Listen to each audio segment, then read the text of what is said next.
हर मसीह के लिए प्रार्थना बहुत ही महत्वपूर्ण है, क्योंकि प्रार्थना के जरिए हम परमेश्वर से बात कर सकते हैं। पर कोई लोग प्रार्थना के महत्व को अक्सर नज़रअंदाज कर देते हैं। हम में से अधिकांश लोग बस संकट के समय में ही या आशीर्वादित होने के लिए या जब मदद की जरूरत हो तभी प्रार्थना करते हैं, और अधिकांश मसीह तो व्यस्त जीवन के कारण प्रार्थना को इतना महत्व भी नहीं देते। तो प्रिय, आज के इस वीडियो के माध्यम से हम प्रार्थना की परिभाषा और उन 10 कारणों पर गौर करेंगे कि हमारे लिए प्रार्थना क्यों महत्वपूर्ण है। प्रार्थना ईसाई धर्म का एक महत्वपूर्ण हिस्सा है। यह परमेश्वर के साथ संवाद करने और अपने विचारों और भावनाओं को उसके सामने व्यक्त करने का एक तरीका है। प्रार्थना परमेश्वर से मार्गदर्शन, शक्ति और आराम पाने का एक तरीका है। यह परमेश्वर द्वारा हमें दिए गए सभी आशीर्वादों के लिए उसे धन्यवाद देने का भी एक तरीका है। प्रार्थना का उपयोग परमेश्वर के सामने अपनी खुशियाँ और दुख व्यक्त करने और अपनी चिंताओं को उसके पास लाने के लिए किया जा सकता है। इसलिए प्रार्थना संचार का सबसे अंतरंग रूप है, जो हमें व्यक्तिगत स्तर पर सीधे परमेश्वर से जोड़ती है। परमेश्वर से प्रार्थना करना बहुत ही सरल है। आपको बस सच्चे मन से उससे बात करनी है। यदि हम परमेश्वर का नाम पुकारते हैं और प्रार्थना में उनके पास आते हैं तो परमेश्वर हमारी बातें सुनते हैं। यिर्मयाह 29:12 में लिखा है, तब उस समय तुम मुझको पुकारोगे और आकर मुझसे प्रार्थना करोगे और मैं तुम्हारी सुनूंगा। इसलिए हमें प्रार्थना के महत्व को समझने की आवश्यकता है। प्रार्थना को लेकर हेडसन टेलर, जो चीन में यीशु मसीह का सुसमाचार पहुंचाने वाले और द चाइना इनलैंड मिशन के संस्थापक हैं, उनका एक वाक्य आपके साथ साझा कर रहे हैं, जो प्रार्थना के वास्तविक महत्व को बखूबी दर्शाता है। वे कहते हैं, जब आप काम करते हैं तो आप काम करते हैं, लेकिन जब आप प्रार्थना करते हैं तो परमेश्वर काम करते हैं। प्रियो, अब जानते हैं प्रार्थना के महत्व को, the importance of prayer. Number 1, प्रार्थना हमें परमेश्वर के करीब आने में मदद करती है। प्रार्थना के महत्व के सबसे बड़े कारण की बात करें तो वो यह होगा कि प्रार्थना हमें परमेश्वर के करीब आने में मदद करती है। जब हम प्रार्थना करते हैं तब हम अपने जीवन में परमेश्वर का स्वागत करते हैं।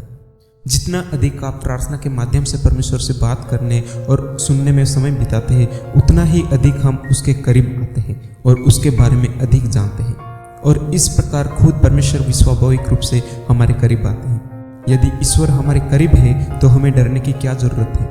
हमें और क्या हासिल करना है? कुछ नहीं।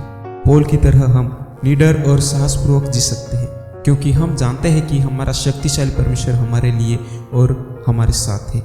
भजन संहिता 145:18 में लिखा है, जितने यहोवा को पुकारते हैं, अर्थात जितने उसको सच्चाई से पुकारते हैं, उन सबों के वो निकट रहता है। वो अपने डरवैयों की इच्छा पूरी करता है और उनकी दुहाई सुनकर उनका उद्धार करता है। नंबर 2, प्रार्थना हमें परमेश्वर की इच्छा के अनुरूप जीवन जीने में मदद करती है। जब हम नित्य प्रार्थना करते हैं तो हम परमेश्वर के इच्छा के अनुरूप जीवन जीने लग जाते हैं। यानी प्रार्थना हमें परमेश्वर की इच्छा के अनुरूप जीवन जीने में मदद करती है। हम प्रार्थना के माध्यम से ही उससे कहते हैं कि हमारा नेतृत्व करे और हमारे जीवन की यात्रा में हमारी सहायता करे। प्रार्थना हमें यह एहसास दिलाती है कि परमेश्वर ने जो योजना हमारे लिए बनाई है वो जरूर पूरी करेगा। यही नहीं, प्रार्थना के माध्यम से हम अपने जीवन के लिए परमेश्वर की इच्छा को समझने में सक्षम होते हैं। जैसे ही हम परमेश्वर से बात करने और उनका मार्गदर्शन सुनने में समय बिताते हैं, वो हमारे जीवन के लिए अपनी योजनाओं को प्रकट करना शुरू कर देता है, और जैसे ही हम अपनी योजनाएं उसे सौंप देते हैं, वो उन तरीकों से काम करना शुरू कर देता है जिनकी हमने कभी कल्पना भी नहीं की होती, क्योंकि उसकी योजनाएं और तरीके आपसे ऊंचे हैं। यही प्रार्थना का महत्व है। फिलिपियों 4:19 में लिखा है, मेरा परमेश्वर मसीह यीशु में अपने महिमा के धन के अनुसार तुम्हारी सब घटिया पूरी करेगा। नंबर 3, प्रार्थना हमें एहसास कराते हैं कि आपका जीवन आपके बारे में नहीं है। प्रार्थना न केवल हमें परमेश्वर की इच्छा के अनुरूप होने में मदद करती है, बल्कि यह हमें वास्तविकता से परिचित होने में भी मदद करती है। यानी हम जो जीवन जी रहे हैं वह जीवन वास्तव में हमारे बारे में है ही नहीं। यह हमेशा से परमेश्वर के बारे में रहा है और पृथ्वी पर उनकी इच्छा को पूरा करता है, जैसा कि स्वर्ग में होता है। प्रार्थना हमें यह स्वीकार करने में मदद करती है कि परमेश्वर ब्रह्मांड का केंद्र है और नियंत्रण में है। यूहन्ना 17:15 में लिखा है, मेरी प्रार्थना यह नहीं है कि तू उन्हें जगत से उठा ले, परंतु यह है कि तू उन्हें उस दुष्ट से बचा। नंबर 4, प्रार्थना हमें उत्तर प्रदान करती है। प्रार्थना में अपनी आवश्यकताओं को ईश्वर के पास ले जाइए, फिर देखें कि वो किस प्रकार आपकी प्रार्थनाओं का उत्तर देता है और उन जरूरतों को पूरा करता है। आप भरोसा करना सीखेंगे कि ईश्वर विश्वसनीय है और आप उस पर भरोसा कर सकते हैं। चाहे कुछ भी हो, प्रार्थना करने और प्रार्थना परमेश्वर द्वारा दिए गए उत्तरों को सुनने से आपका जीवन में अपने उद्देश्यों को बेहतर ढंग से समझने में मदद मिल सकती है। ईश्वर आपको यह समझने में मदद करेगा कि आप यहाँ क्या है और इस जीवन के बाद उसके साथ रहने के लिए आप क्या कर सकते हैं। नंबर 5, प्रार्थना हमें आशा देती है। प्रार्थना आपको आशा दिलाती है कि जब हालात कठिन हो तो आप अकेले नहीं हैं, परमेश्वर हमेशा आपके साथ है। जब आप प्रार्थना करते हैं तो आपके मन में यह आशा उत्पन्न होती है कि जिस भी स्थिति का आप सामना कर रहे हैं वह नियंत्रण में है और उसमें वो आपकी मदद जरूर करेगा। यही आशा आपको जीवन में आने वाली हर चुनौती से निपटने में मदद करती है। भजन संहिता 73:26 में लिखा है, मेरा शरीर और मेरा हृदय दोनों क्षीण हो सकते हैं, परंतु परमेश्वर मेरे हृदय का बल और सर्वदा मेरा भाग है। नंबर 6, प्रार्थना करने से हमें बुद्धि और मार्गदर्शन मिलता है। कभी कभी आप परमेश्वर की बुद्धि और मार्गदर्शन पाने के लिए प्रार्थना करते हैं, विशेषकर ऐसे समय में जब हमें कोई महत्वपूर्ण निर्णय लेने की आवश्यकता होती है। जब परिस्थितियां कठिन हो जाती है और हम नहीं जानते कि क्या करना है, तो यह याद रखना महत्वपूर्ण है कि आप हमेशा परमेश्वर से मार्गदर्शन प्राप्त कर सकते हैं। प्रार्थना हमारी सहायता के लिए परमेश्वर का स्वागत करने का सर्वोत्तम तरीका है।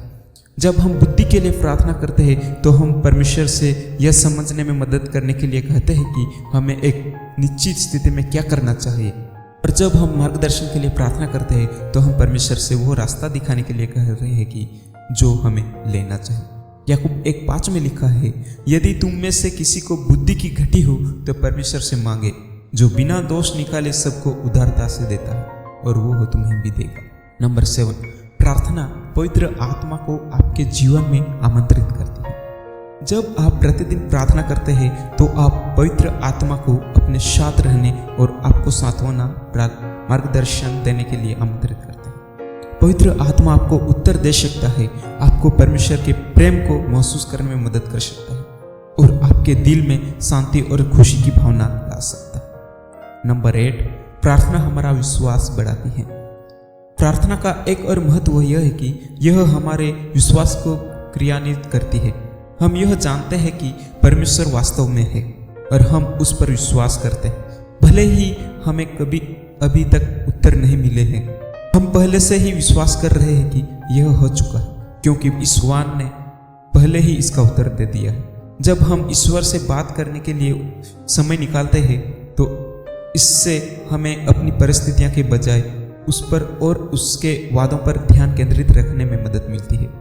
पहले कुरिन्थियों 2:5 में लिखा है, ताकि तुम्हारा विश्वास मनुष्य की बुद्धि पर नहीं परंतु परमेश्वर की शक्ति पर टिका रहे। नंबर 9, प्रार्थना परमेश्वर से क्षमा मांगना सिखाती है। जब हम पाप के कारण अपराध बोध से ग्रस्त होते हैं तो प्रार्थना शक्तिशाली उपकरण है जिसका उपयोग हम प्रभु से क्षमा मांगने के लिए कर सकते हैं। जब हम पश्चाताप में उनके पास आते हैं, प्रार्थना हमें अपना हृदय ईश्वर के सामने रखने, अपने पापों को स्वीकार करने और उनसे क्षमा मांगने की अनुमति देती है। जब हम अपनी प्रार्थना में सच्चे होते हैं तो वह हमें क्षमा करने और हमें सभी अधर्म से शुद्ध करने में विश्वास योग्य होता है। नंबर 10, प्रार्थना परमेश्वर के चमत्कारों का अनुभव कराती है। संपूर्ण धर्म ग्रंथ में हम प्रार्थना के उत्तर के रूप में परमेश्वर द्वारा चमत्कार करने के कई उदाहरण देखते हैं। पुराने नियम के समय में भविष्यवक्ता दानियल को शेरों की माद में फेंक दिया गया था क्योंकि उससे प्रार्थना करना बंद करने से इनकार कर दिया था। जब उसने सिंहों की माद में परमेश्वर से प्रार्थना की तो स्वर्गदूतों ने प्रकट होकर सिंहों का मुंह बंद कर दिया। ऐसे अनगिनत उदाहरण है जिन्होंने प्रार्थना के परिणाम स्वरूप अद्भुत चमत्कारों का अनुभव किया, चाहे वो किसी गंभीर बीमारी से उभरना हो, लत पर काबू पाना हो या बेरोजगार होने पर नौकरी ढूंढना हो। यदि आप अनुमति दे तो आपके जीवन में चमत्कार कर सकते हैं। यही प्रार्थना का। तो प्रिय, अपने इस वीडियो के माध्यम से प्रार्थना का परिभाषा और प्रार्थना क्यों महत्वपूर्ण है, इसके 10 कारण। आपको यह वीडियो कैसा लगा हमें कमेंट करके